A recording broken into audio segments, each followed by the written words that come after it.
And from CBS News World Headquarters in New York, we take you directly live to Baghdad.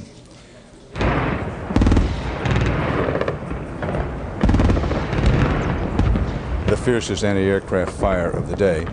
Obviously, the Iraqis believe that an attack is underway. Attacks have been in the far distance for about the last 30 to 45 minutes. An official in Washington has said there's obviously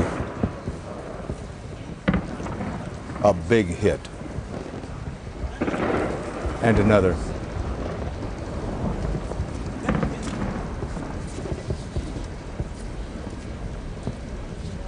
We're seeing this today from multiple cameras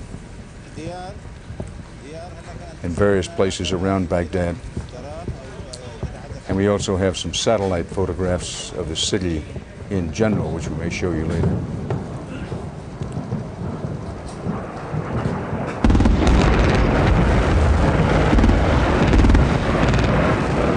By far the heaviest attacks on Baghdad yet.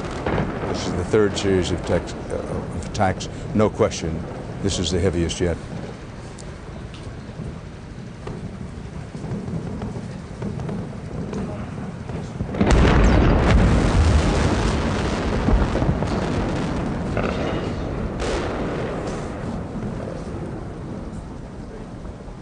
As a fireball rises.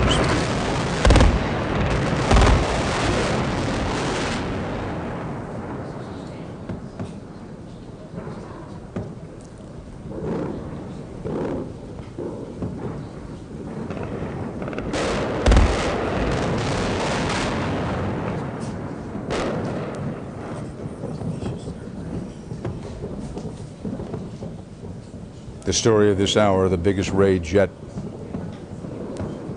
being rained on Baghdad. Escalation of the aerial campaign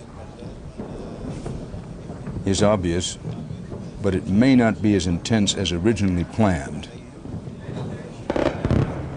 because U.S. officials are known to be in surrender talks with senior Iraqi authorities. And these deeds of carnage could be read as one way of trying to move those negotiations along.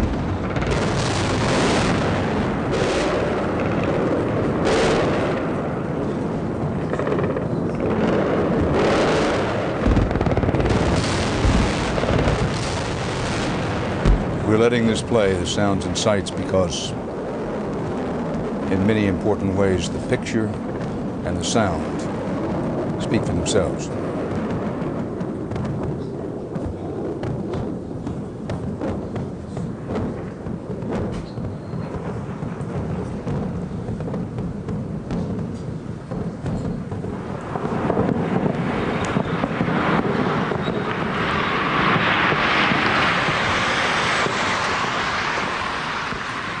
U.S. officials have been saying that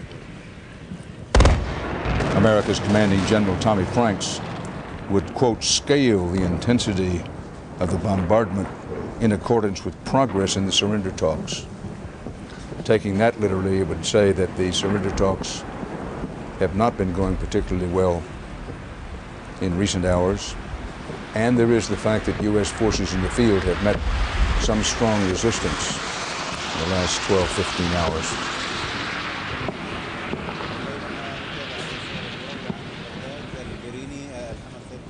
Cruise missiles, some of them air-launched, can be reasonably assumed to have had a part in this. Tomahawk cruise missiles fired from the sea, and also reasonably be deduced as involved in a raid of this magnitude. And while we do not know so for a fact, B-52s took off this morning. They may or may not be involved in this.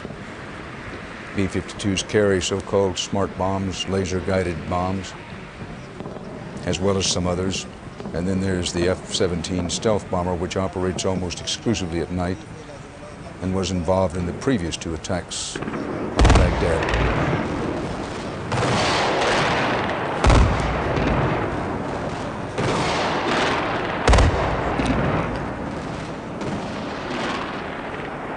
And as the hands of the Sisters of Death and Night move incessantly over Baghdad, we bring in CBS News national security correspondent David Martin from the Pentagon. David, this is unquestionably and by far the biggest in the now 3 series of raids on Baghdad.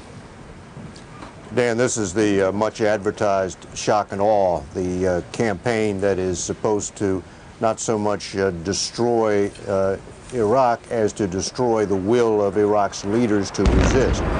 And this is really a moment of truth for the Iraqi leadership, because what the U.S. is saying here is this is what's going to happen if you don't surrender.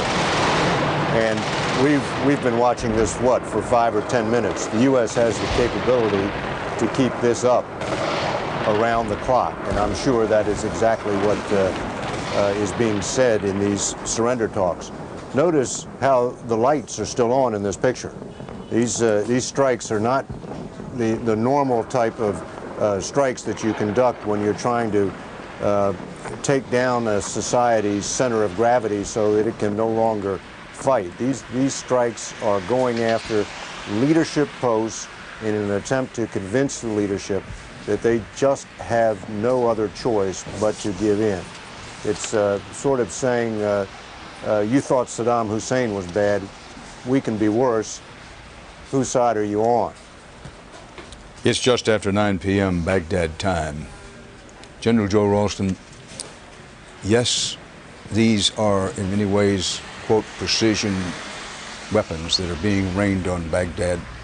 But as you look and listen to the largeness of this attack, and as yet another great dark plume of smoke begins to form a drapery over Baghdad, realistically, what will be the effect on the civilian population of these raids? Well, I think you're seeing great efforts taken here to minimize the impact on the civilians. For example, you still see the lights on.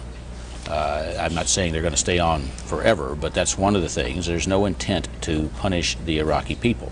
Instead, you want to go after the command and control bunkers, those places where Saddam and his leadership could be.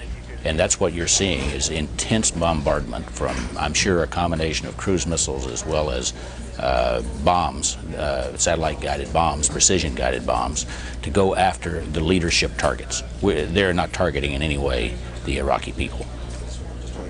Without challenging that in any way, let me pass along from an independent journalist witness for Reuters, who says that fires are now raging in an Iraqi residential complex after the missile strikes.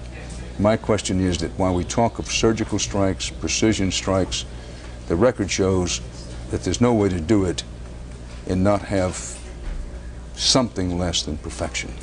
Absolutely agree with that. And the U.S. military has never advertised perfection. You are going to have a certain percentage of even the most reliable bombs that we have got that, in fact, are not going to perform the way they're supposed to. You try to keep that to an absolute minimum. And sometimes accidents happen. There is no question about that. It's one of the unfortunate aspects of any war. And that's why we always want to go to war as an absolute last resort.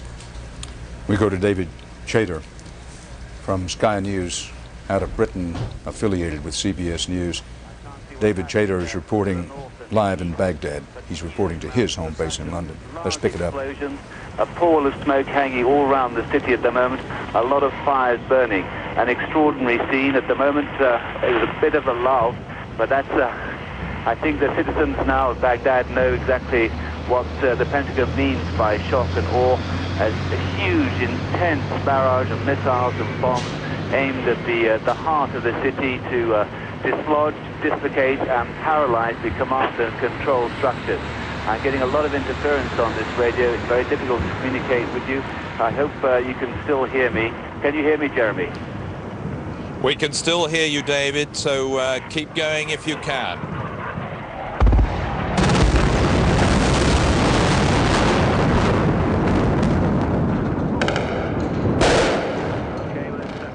Those are very large bombs. Those must be the 1,000-pounders, I would have thought.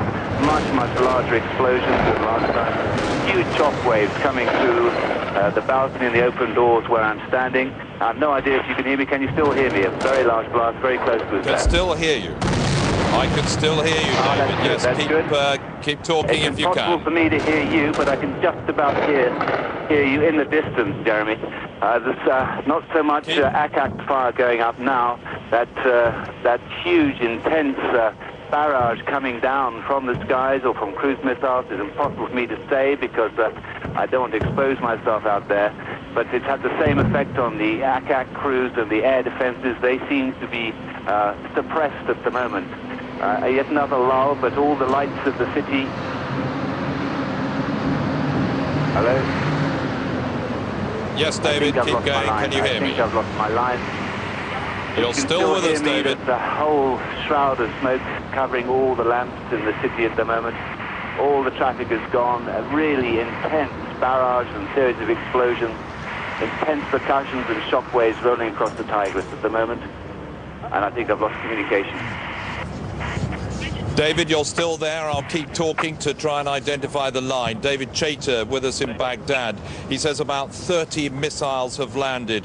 And I can tell you from other eyewitnesses that fires are raging in the Iraqi presidential complex after missile strikes. Well, David Chater has, his line has gone off for the moment. When he comes back on the line and David Chater himself is able to report from Baghdad, we'll pick that back up.